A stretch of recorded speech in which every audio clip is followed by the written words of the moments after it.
দিয়ে দেবো সুজি। সুজিটাকে ভালো করে ভেজে নেব। সুজিটা বেশি লাল করে ভাজবো না, একটু হালকা করেই ভেজে নিলাম। এবার আমি দিয়ে দেবো জল। তোমরা সুজিটা সেদ্ধ হয়ে গেছে, আমি হালকা করে একটু চিনি দিয়ে দিলাম। চিনিটা গলে গেলেই আমি সুজিটা নামিয়ে নেব।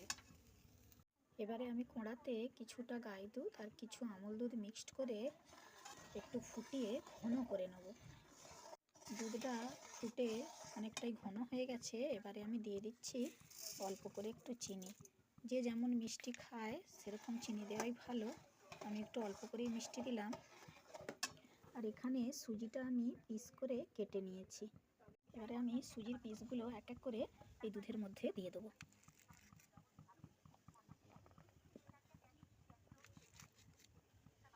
এটা হলো সুজির খিরাই, খেতে অপূর্ব লাগে।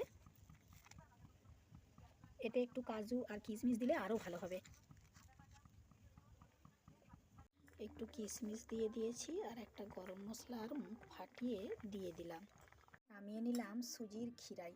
কি সুন্দর দেখতে হয়েছে বন্ধুরা, দেখো, আর কি সুন্দর গন্ধ বেরোচ্ছে।